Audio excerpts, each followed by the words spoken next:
wanted you to know how wonderful things.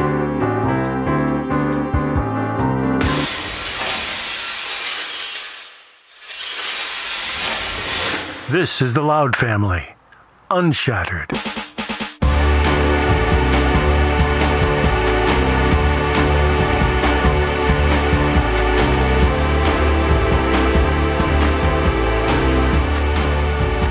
Hello, everyone, and welcome back to episode 2 of the Loud Family UnShattered. I'm Grant Loud, here with Tina Lee. Hello. And Ben Davidson. Hello again.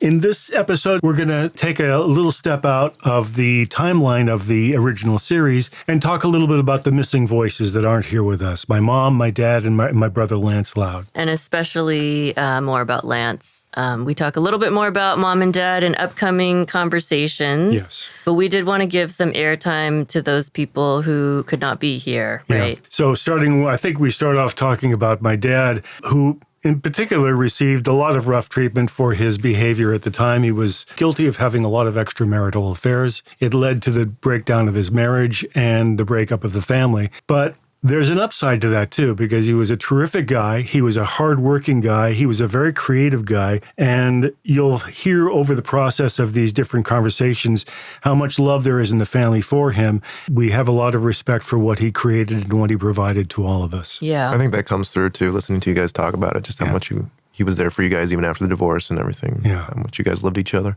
Yeah, and we talk a little bit about the relationship between your mom and Lance, too. I know they were very close. Mm-hmm. Was there anything more you wanted to say about your mom's commitment to him? You know, when my mom was pregnant with Lance, not to get into a lot of history here. Let's go way back. way back. When she was pregnant with Lance, she and my dad moved to La Jolla, California. And at that point, he was called up back into the Navy to go to Korea and serve in Korea for a few months. So those first few months that she was a young mother, she was essentially alone in a city that she didn't know with no friends or family around her. And she bonded with Lance in a way that remained a very special relationship throughout their entire lives. And we see how that grows throughout the series. Certainly it was emblematic of their relationship up to the end of his life. And there was a loss that she felt through the rest of her life. Yeah. For those of the listeners who have not seen An American Family, episode 2, I believe, is the one where your mom visits Lance in New York. Right. His apartment in Chelsea. Yes. The Chelsea Hotel. It wasn't an apartment. It was a hotel room. Oh, the hotel room. Yeah. That's right. Yeah. And Grant, did she have any other kind of stories about or kind of impressions about New York at that time? I know it was a very different place. New York was not unfamiliar to her, but the Chelsea Hotel was unfamiliar to her. Yeah. And that part of New York that Lance introduced her to couldn't have been further away from her life in Santa Barbara than it was. And I think for the first time, many viewers across America were seeing for the first time the New York lifestyle was, what the downtown life was like. They were seeing underground theater for the first time. They were having to confront these issues of homosexuality on broadcast television for the first time. And it was shocking to a lot of viewers, and it was a brand new conversation for everybody to get engaged in. Yeah. Well, go ahead. I was just going to say, I'm sure no one in the world that didn't live in New York or LA, San Francisco had any sort of visibility into the gay community at all, right? And now they're seeing, and your mom at the same time, sort of with the audience, is seeing, firsthand experience of what that is. And obviously made headlines. It was a big part of the show too, right? Yeah. So I think it's pretty interesting. And Lance was pretty plugged into that scene. He befriended Andy Warhol, which we talk about in this episode, which is wild. He introduces your mom to famous trans actress Holly Woodlawn. So he kind of, I don't know, he somehow found his people and folks who ended up becoming very well known in some cases. Yeah. And I know that this is actually not part of this episode, but I heard in other conversations that the Raymonds had gotten some footage of him hanging out with Edie Sedgwick. Right. The day that she died, actually, which is crazy. So he was really kind of part of this scene that was just kind of coming to the surface, if you will, right? Meet Lance Loud. I mean, that's him all over. He got himself to New York. He got himself involved in the culture there immediately. And if you have seen the actual series in episode 2 in particular, you'll see how quickly he just fit right in. Finally, after struggling for a long time in in Eugene, Oregon as a young kid, and then as a young man in Santa Barbara. He went to New York, and suddenly he found the place that he felt that he made sense. Mm-hmm. Yeah, and he talks about that with your mom. I think this is often coined as his coming out scene when they walk through Central Park, and he's talking about, the difference between Santa Barbara and his life in New York. He's not actually coming out, but I think what people are getting from that is, oh, here's a man who has found himself, essentially, and they sort of attribute that to him coming out as gay. Or can finally be himself. Yeah, exactly. And for the publicity for this second show, it was one of the things that shocked all of us as well, too. There was a big picture that said, he dyed his hair silver and his clothes purple. So there was all of this kind of nudge, nudge, wink, wink. He's gay. Yeah. He's a homosexual, kind of stuff going on. And nobody really knew how to handle it because nobody could just actually come out and have a conversation about his sexuality. Well, recommend to listeners that they look up Lance Loud if you don't know of him, because he did also go on to become the front man for the Mumps, which was also kind of plugged into that early New York punk scene. What a time, too. I know, what a time. Crazy. I mean, Rufus Wainwright sang at his memorial, I believe, so they were good friends. I mean, he just kind of knew everyone. And then he became a journalist, an accomplished journalist for Details, Vanity Fair, Interview Magazine. I mean, he kind of was the guy who knew a lot of people. So this is an interesting conversation, right? I actually saw Talking Heads open for Mumps at CBGB's. Oh, really? Cool. Yeah, so when you're talking about that burgeoning music scene, they were right at the forefront of it. Yeah. Oh, that's awesome. Yeah, they for opened sure. for them? Yeah. That's insane. Yeah. Yeah. Cool. I mean, I think there's a lot of speculation that part of the reason they didn't make it, unfortunately, was some of this, just the fact that Lance was gay as the lead singer, I think, at that time still worked against him, unfortunately.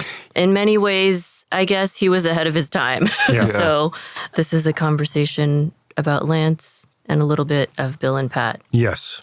Well, before we jump into that, I just want to remind everybody, if you like what you're listening to, please recommend this podcast to your friends and family. If you want to leave questions and comments, please follow us on Facebook at The Loud Family and on Instagram at Loud Family UnShattered. Great. Terrific. Enjoy. Let's get the my bro and my conversation. sisters in here. It gives you joy, it gives you joy, and you don't have to explain it. It gives you joy.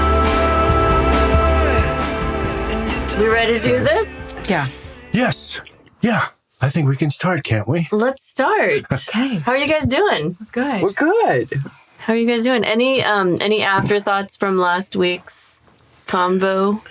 I didn't want to cut anyone off. There was a lot we covered. No, I think that it was a good, robust conversation, and I was pleased that we had a lot to say and to contribute to the history of our experience. Yeah. Because we don't talk about it very much. I mean, we don't sit around and bemoan what happened to us, and we don't go over these old war stories very often. I mean, they sometimes come up. But once you do, this jukebox can play all day. Plenty There's a lot of there. stories. Yeah. Plenty of stories. Well, let's talk a little bit more actually this time about the family. So we touched on last conversation that there were a few folks missing from the table, right? Your parents, Bill and Pat Loud, your oldest brother, Lance. Right. So we can spend a little bit of time talking about them. As you guys kind of joked around last week, you guys are the extras. The reason for that being they each made quite an impression during the course of the airing of the show. Yeah. So anyway, let's start there. The show was intended to be about family and universal threads and all that. It ended up being a little bit more about your parents' divorce, and Lance was gay on public TV. And so we're gonna talk a little bit about kind of the fact and fiction of those things. Great. Maybe let's start with Bill and Pat. As the show aired, maybe you guys could talk a little bit about what the public perception was of them. You know, Mom was immediately looked at as a heroine, that she was. I mean, she made a very bold choice. She made a very difficult choice. And as I look back on the series, I've looked at now a couple of the old shows for the first time in 50 years. And I just remark on how how desperately she's just trying to hold everything together. And it looks weird if you're just looking at it. It's like, why is she trying to hold it together? It's because that's what we do. We try to hold this stuff together long past the point at which we should be expending this effort.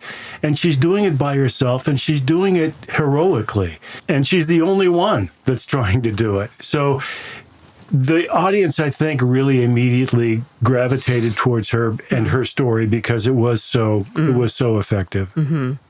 Well, I think that, Dad came across as fairly negative, having affairs and things like that. As I've grown older, I think I've become much more sympathetic towards it. I mean, he spent his whole life doing what other people wanted him to do. And, he did not have a cushy business at all. He had a very difficult business. He worked very hard. And he invented the whole thing out of whole cloth, too. Right. Yeah. Oh, it was amazing. I mean, he got on a jet plane and flew out to Italy and got an Italian foundry to make some stuff in Japan. And, he was telling me, I wish I'd done it. He told me that I should have flown to China in 2000 and got some Chinese connections going. And I'd probably be making a lot more money if I'd done that. But, he was very gutsy like that. So, I think I've become personally more sympathetic towards, he had worked hard and had wanted to enjoy life a little bit, didn't feel constrained by social norms, and he did kind of what he wanted to do and reaped the aftermath of that whole thing. But, Mom was there. She was trying to hold the whole thing together. But, Dad was there, too. I mean, he didn't abandon anybody. I mean, he, even though the marriage broke up, Mom was doing what she did, keeping us together. And then, Dad made sure I got through college, and Michelle got into FIT, and he tried to help Delilah and Grant. He tried to help everybody out. So he was there. He did not leave the scene at all. And I don't think people appreciated that or understood that at all. Yeah, that's absolutely right. And I was just reading, actually, I was kind of looking through the companion book to An American Family today. And Dad is talking about saying, hey, listen, I've been working on these Italian recipes. And he's talking to Delilah, and he says, you should come down and bring all your friends with you. It's like, who is this? wait, you want people to come over and fill the house with food and laughter and music? But yeah, he was an incredibly hardworking guy. And we got a lot of focus for being an upper middle class family in Southern California. And I don't think Dad ever got enough credit for the fact that he invented this business out of nothing. I mean, we came from Eugene, Oregon. I think Kevin, you were saying that he had like $5,000 in the bank at that time. That was all we had to our name. And he landed in Santa Barbara, and he invented this business that not only provided for us a very, very comfortable living, but it also took us around the world and him around the world.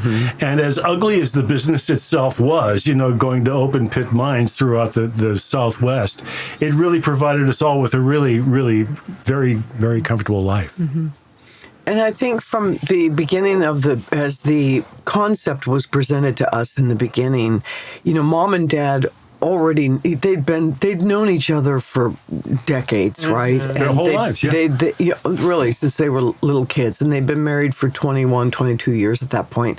And I think they thought, we can get through this gracefully, and not pull the trigger on a divorce kind of scenario or separate. They just thought that they would kind of get through it gracefully. And then it created so much tension. At that point, my mom was really like, I don't care if the entire city of Santa Barbara is in, chairs in front of my house, and I want him out. I'm just gonna pull the trigger. So it just, months into that, she just had, she was done. Yeah. And she had suddenly a support group for her in the form of Craig and Susan and Alan and Susan pulling for her. I know that Craig must have been working on her, and he was insisting that he be able to shoot certain scenes. She would have rather he did not. Right. But I think she was getting a lot of encouragement from people saying, this is a move you can make, and you are that person, and this is the time. And I think she felt really isolated with all the other couples that they knew in Santa Barbara.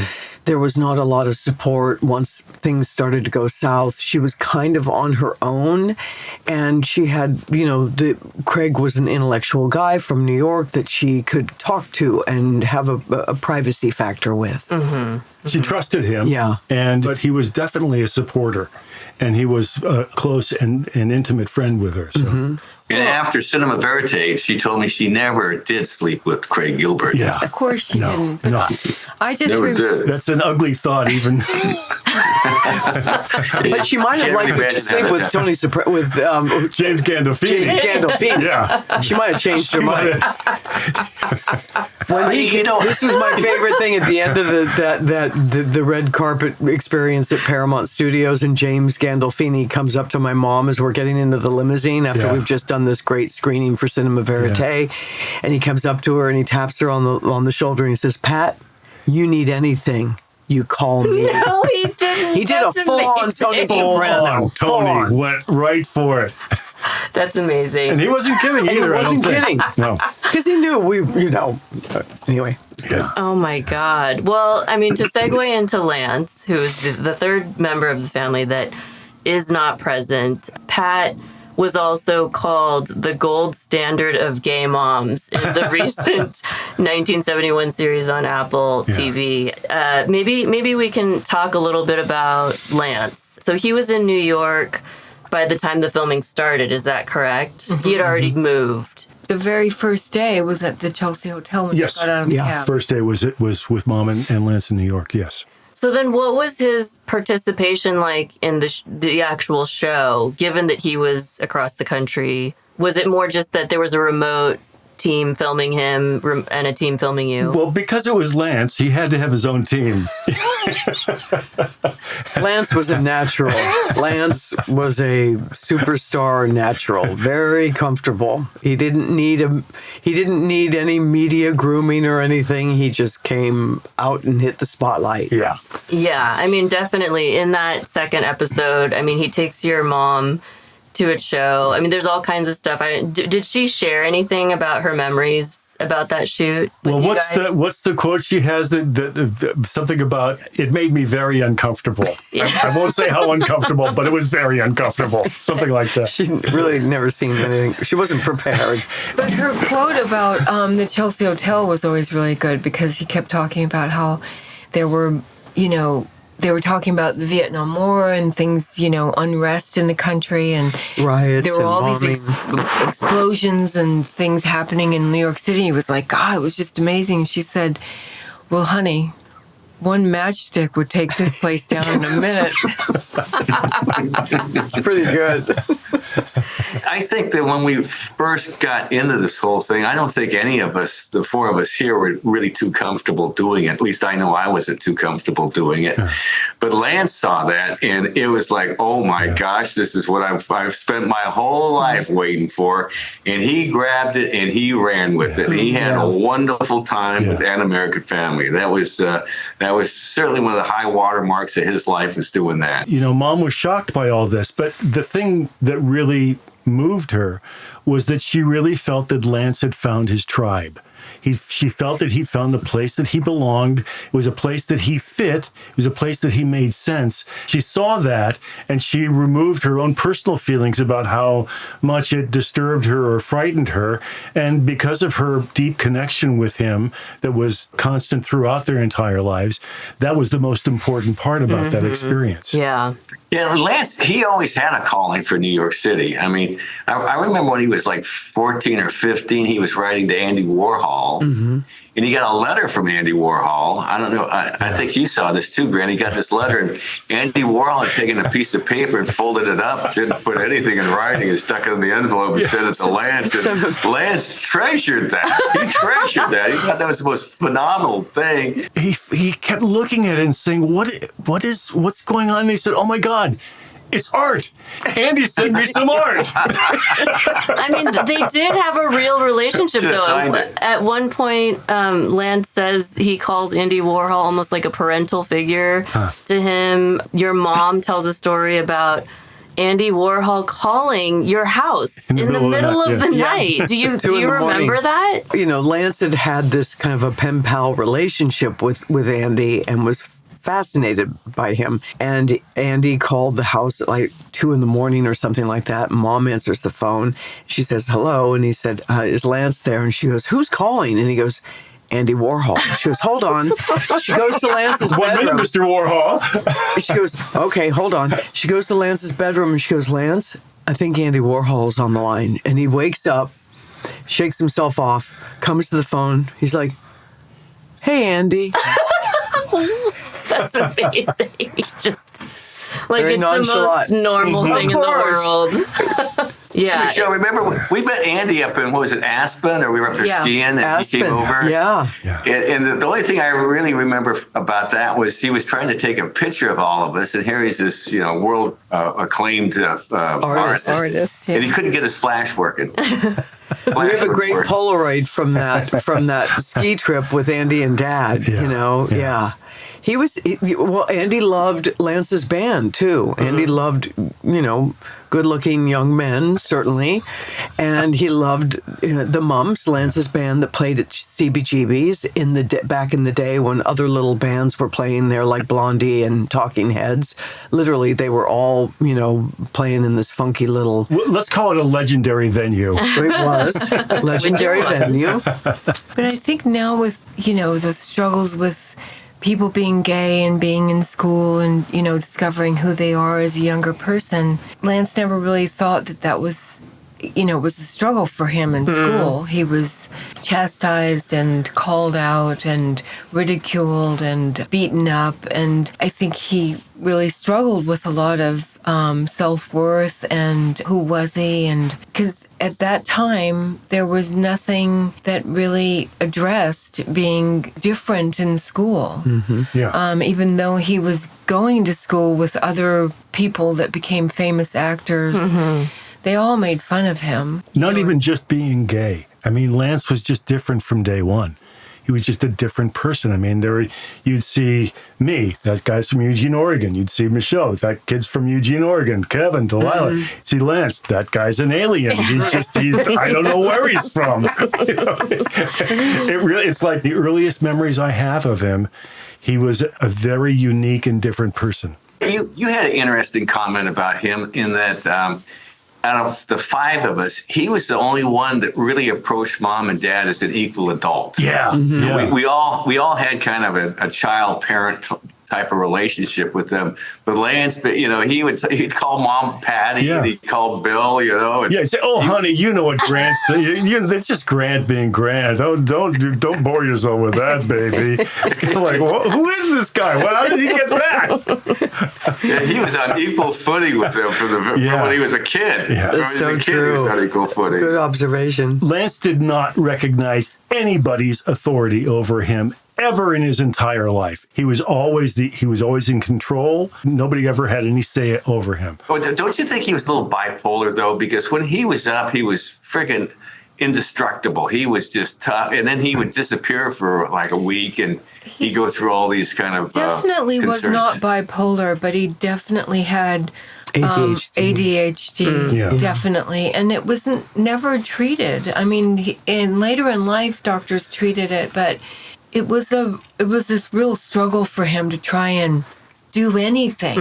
He would start one thing and a million other things were going on, and it was a struggle for him. It was heartbreaking to watch it because he tried to do the simplest thing and it would just break. It would just fall apart in his hands, and he just didn't understand it. I mean, things were very difficult for him to accomplish, and he was so resilient and so energetic and so willing to move forward that he kept doing so. But every day was really a struggle for him. He really had to. I remember something like keys, I mean, I got like a pot. I come back from work, I throw my keys in the wallet, stuff like that. Oh, he'd lose them all the time. Oh, he would come back and couldn't find the keys. He'd go crazy looking for those keys. Go crazy. Always losing the keys, the wallet. But this is an individual that was so brilliant. He shined so bright. He understood movies. He understood television. He understood personalities, fashion, music, every genre. He was very gifted. He was the one person at your table, at your dinner table, to round out the conversation, you wanted Lance Loud at that table as often as you could have him, because he was so engaging and so interesting. And as we go through decades in our life, there are very rare people that really are exceptional. You know, we're all good. We're compassionate. We're doing our marching order and everything right, trying to be good family members, good friends, good people, good humans. But he was really an exceptional person on a different intellectual level. Incredibly articulate, incredibly creative, a beautiful sense of language. Charismatic, funny. I remember having lunch with him one time, and there was a couple next to us, and we were talking, and he said, "Excuse me." He talked to the person next to him. He goes, "Are you reading Pride and Prejudice?" And he goes, "I'm just rereading it. Isn't it amazing?" The way she expresses herself, her, love of the English language. And I'm like, it was kind of really great because, I don't know, that's who he was. Yeah, fearless. I saw Lance speechless once in my entire life. I went to a concert with him. He got us tickets to go see Elvis Costello performing the Juliet Letters. And afterwards, Elvis Costello was signing autographs and doing a little meet and greet and all this stuff. And we were both huge fans. And so at one point, Elvis came up to us and said, "Hello, how are you?" And Lance went, "Oh." He loved Elvis Costello. And Elvis said, "Well, I hope you enjoyed the show. Cheers. Thank you." And he's gone. And then Lance was like, "Vit." But that was the only time I ever saw him at a loss for words. Oh, he loved him. That's amazing. But he could play situations well. I remember one time I was back in New York and I was buying insurance for this oil company. I had this brokerage firm that was taking us out to dinner, and Lance tagged along. And they had a guy that was running this brokerage firm, and he was really an obnoxious guy. And we go out to big heavy duty restaurant, and we all order. The waiter comes along. He brings everybody salads except for Lance. Lance doesn't have a salad. And this guy running the brokerage firm says, "Lance, we all love meat and potatoes, but you need to have a little roughage. You need to have a little salad with your food." And the guy was really riding Lance constantly. Your brother here, he's working hard. You're playing in a rock and roll band. I mean, that's really, there's better things in life to do for civilization. I mean, he was really riding Lance. About this time, the waiter comes along with a gigantic to-go bag. It's got like 2 steaks, 2 lobsters, a couple of bottles of wine. And Lance says, "I want to thank you very much for the meal, but I really don't want to eat it with you, so I'm going to go eat with some friends." That guy didn't know what to say. He looked at me. I said, "I told you. Oh my gosh. You have seen a superior foe. What was it like growing up with him as a sibling then? I mean, he's got this massive personality. Yeah. He's kind of brilliant. He's all over the place. He's friends with Andy Warhol. He was active and colorful. He was colorful.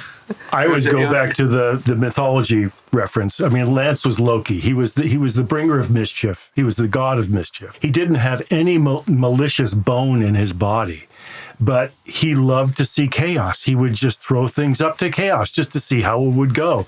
And being in a family like that, and also being in a family with a guy who required to have all of the attention in every room he was in.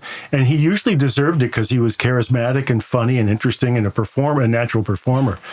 But he sucked a lot of air out of the room, and it made it a little bit of a challenge for me. I don't know about the rest of you guys, but growing up with him was often, we were putting ourselves in deference to his needs, and in a lot of ways that wasn't really, really helpful. Well, at some point, he always seemed like, I remember when we lived up in the mountains, so a garden snake had come into the house, and I was in my room, and I came out and I saw him standing on the couch screaming at this garden snake was in the house. I got the garden snake and I took it out and put it out in the garden. But there was, he was not ever anybody that you could ever pin down as anything, right? Yeah. So we had these torrential rains, and our horse was in the backyard, and I could not bridle him. He kept rearing up, and I would fall in the mud and go down and get dressed and go up. And I was trying to get him up into a stall that was dry. And he was down in the house with Star. So I had tried to get Charlie bridled. I went down in the house, got dressed, came out, and Charlie was gone. And he and Star had somehow managed to bridle Charlie and get him up into the. We had to walk like a mile to get him up into this farm that they could put into a dry stall. But I just was like, how did he do that? Yeah. I mean, it was just like 1 minute he's afraid of snakes, and the next minute he's like taking care of business. And so that's kind of like was really true to the core of who he was. You could never pinpoint any one thing that he was going to do. You just had to go along for the ride. And we all went on that ride too. Yeah. He was pretty much like the vanguard. I mean, he was always out in front. I mean, it was Lance that introduced me to the Beatles. Never heard of the Beatles before until Lance played them. Jimi Hendrix, he brought Jimi Hendrix in. Marijuana, he brought marijuana in. I mean, Lance was out there. We had a direct connection with everything that was going on through Lance. Yeah. A direct connection. Yeah, I would never, and this was, one of my last conversations with him when he was in hospice, was to thank him for all the stuff that I wouldn't have had if it wasn't for him. I wouldn't have known about Kurt Vonnegut. We wouldn't have listened to the Kinks that much, or David Bowie, or The Move, or Bonzo Dog, or, all of the literature and music that he brought in. Lance was the guy that was driving this family forward into the 60s and 70s. And we all became a lot more worldly, a lot more sophisticated, and a lot more open to different ideas just because of him. Well, he was always pushing the envelope. I mean, he stole the family station wagon, went off to Haight-Ashbury in 67. I mean, it was amazing doing that. Then he went to Altamont to see the Rolling Stones. I mean, he was always pushing the envelope. He wanted to see what was going on out there. And a testament to his fortitude, he's credited to being, one of the first individuals to come out as a homosexual on public television. But in reality, Lance was just being Lance. Right. He never gave any credit to being like, I'm gay and this is who I am. He just showed who he was naturally, and we as a family just loved him for that. And my favorite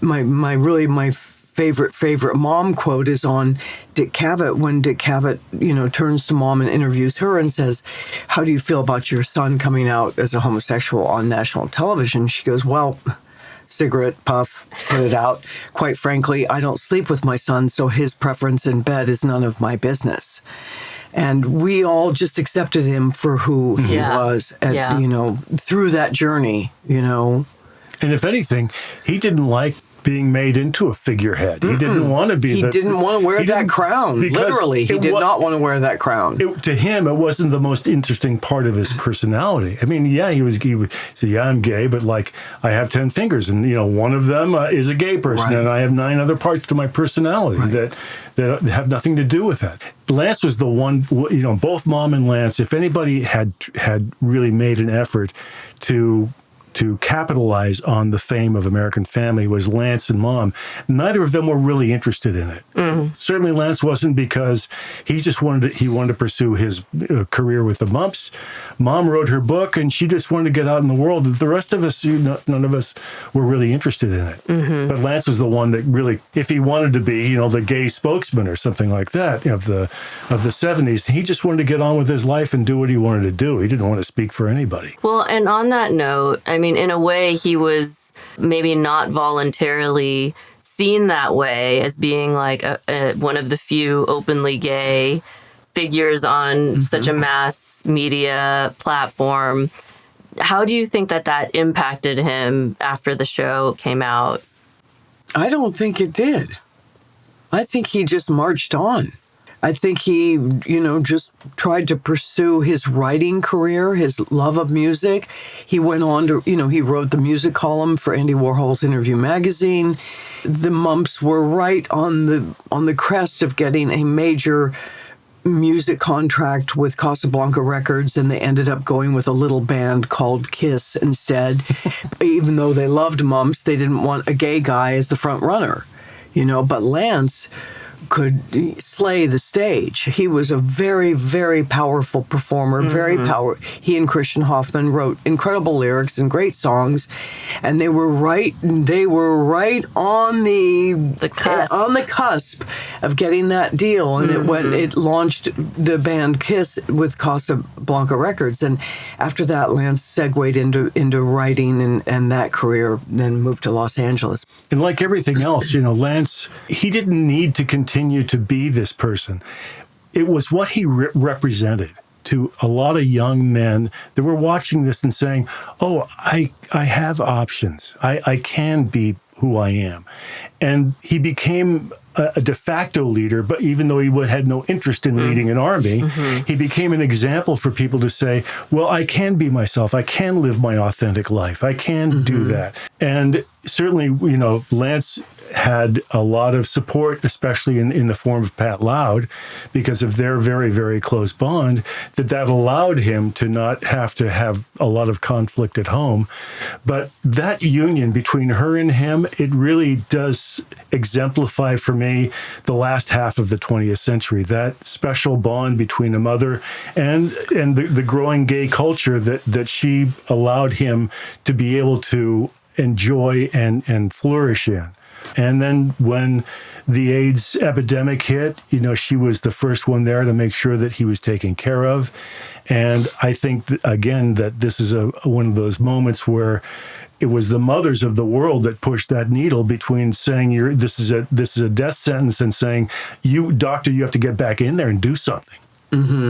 It was mothers saying that in those hospital corridors that made the change, I think, between living and dying. And that's where that tide started to change. No, didn't Lance have some saying that they accused him of coming out of the closet on public TV, and his saying was he never was in the closet, which is absolutely right. I mean, he didn't change his behavior from the moment he was born to the moment he died. Right. I mean, he never lived in the closet. He never came out of a Fearless. closet. Yep. Fearless. The only thing he brought out of a closet was a feather boa. That was the only thing he brought out of the closet. And a horizontal striped tight T-shirt. Well, maybe fishnet. Yes, might have been fishnet. I just remember when he left Santa Barbara and moved back to New York City, he was there was a lot of anxiety, and he was difficult to be around in the house. And then he moved back to New York, and then he came back, and they were still filming the series, and he was like a different person because he found that he had a future, and he had sort of found himself, but he was much kinder and much easier to be around. Yeah, it was a better time for him. That's good. Yeah. It's like his needing to leave the nest and come back. And then And regroup. Yep. he was very different, yeah. he recognized his tribe in New York. Once again, there's no streaming, there's no cable TV, there's no internet, there's no computers, there's nothing else. But he managed to find this pocket where he said, I belong there. I need to get there. And that was a pretty bold move to make for a young man in those days. And it was a pretty big leap to be able to say, well, I'm just going to go to New York and meet Andy Warhol and do some stuff. But to him, it wasn't a challenge at all. It was just exactly where he needed to be and what he wanted to do.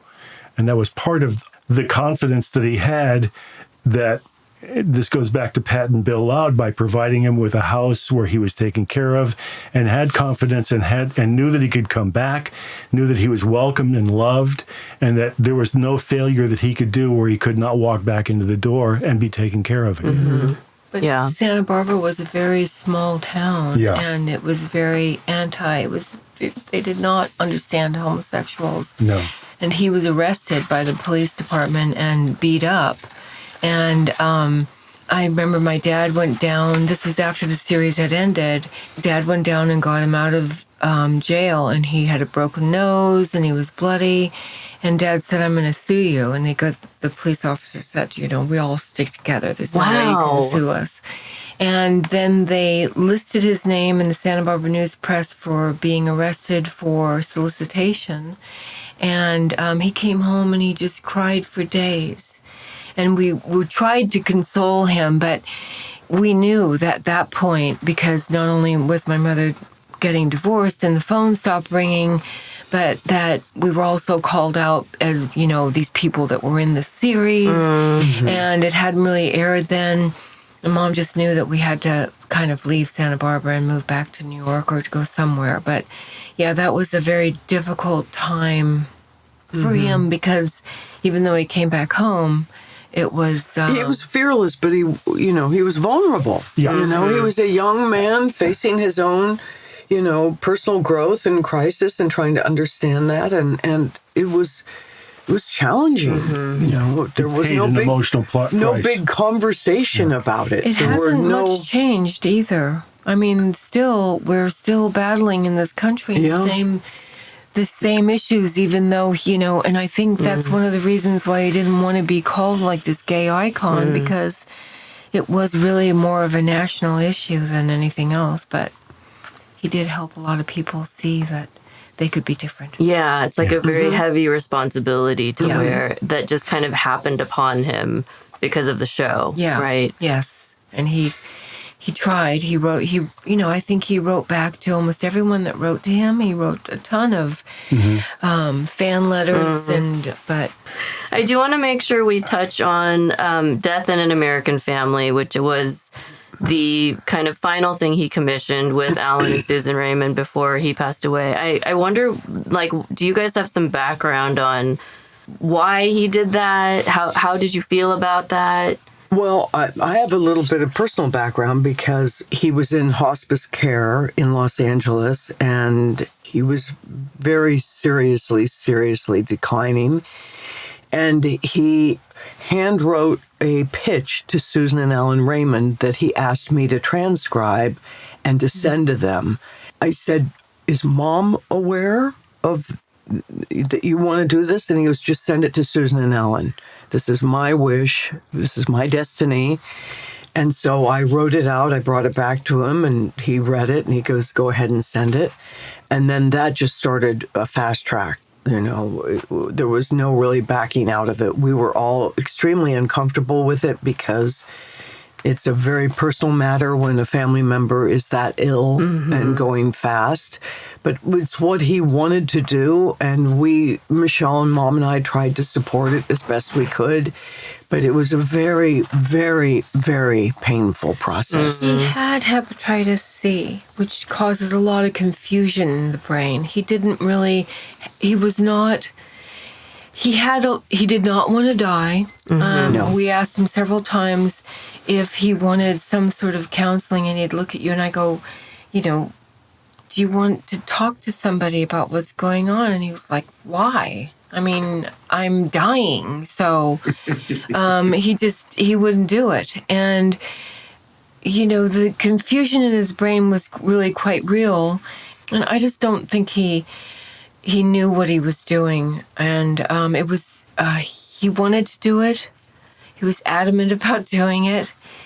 He wanted to be an example of what not to do. I mean, he says that in Death in America. I can't watch it again, but he was like, the reason I'm doing this is to be an example of what not to do. The cautionary tale. It's a cautionary tale of drug addiction. His was crystal methamphetamines. It's fentanyl today. It'll be something else tomorrow. But that's how devastating that road kicks in for somebody that was so vibrant and so fearless and so tenacious in their life. They get cut at the knees by those drugs. And that's eventually that lifestyle and that drug addiction and the combination of HIV and Hep C that's what brought him down. But that's the other part of that story, though, is that that really plays right back into this incredible physical specimen that Lance was. I mean, when he was a kid, he had polio for like a weekend. Yeah.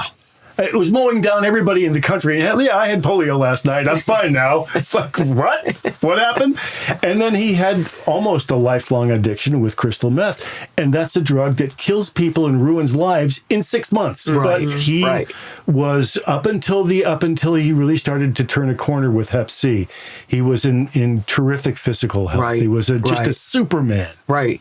Yeah, that's crazy. I mean, I do know that he says in that final special, at some point he says, I can't leave the planet without some form of closure from the series. I wonder if that was part of this too. I don't think that if he had not gotten sick, he would never have regretted anything that he did.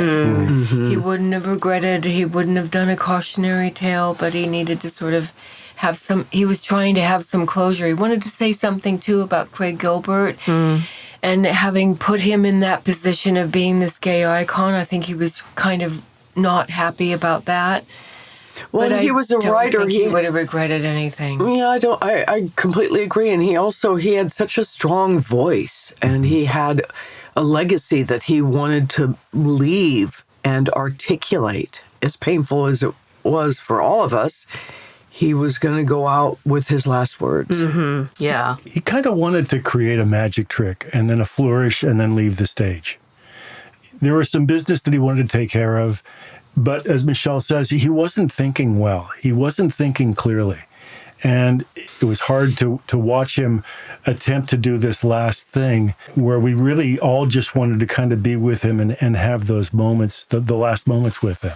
But it was also in that environment while he was in hospice where he pulled Michelle and I, Mom, aside, and he said to Mom quite clearly, he goes, I'm going to die, and I think that you should remarry Dad. Oh, talk about a mic drop.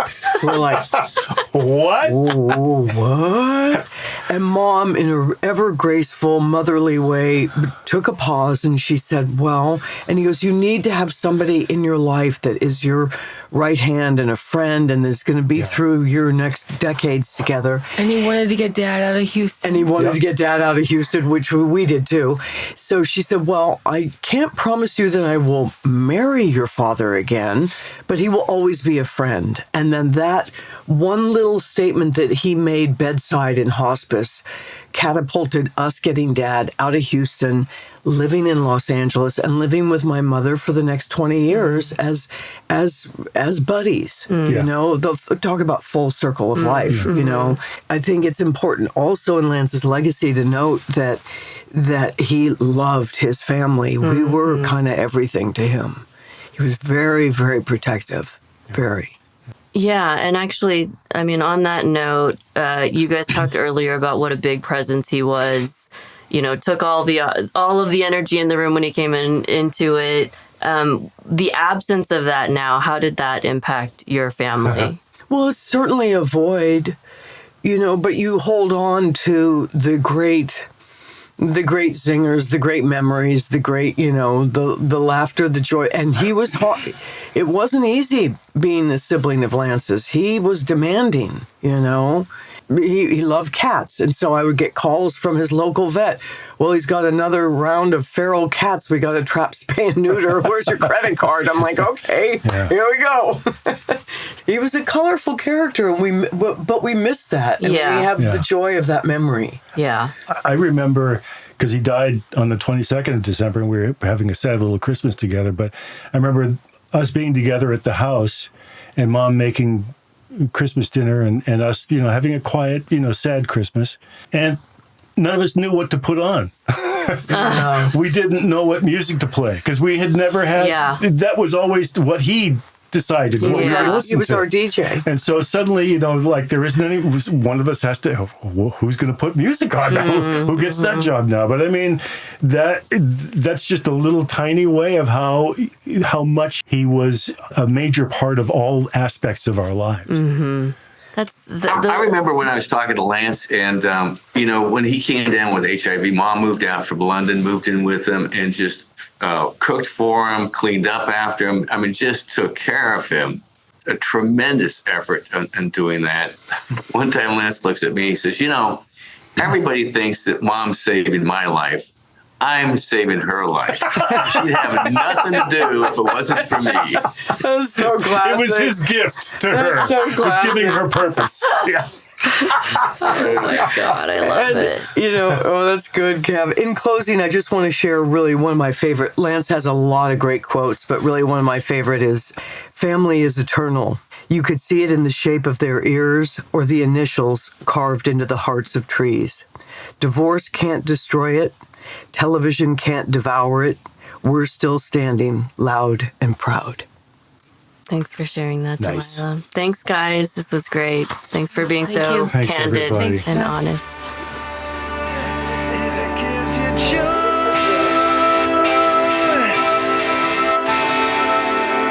The Loud Family Unshattered was produced by Grant Loud, Tina Lee, and Ben Davidson.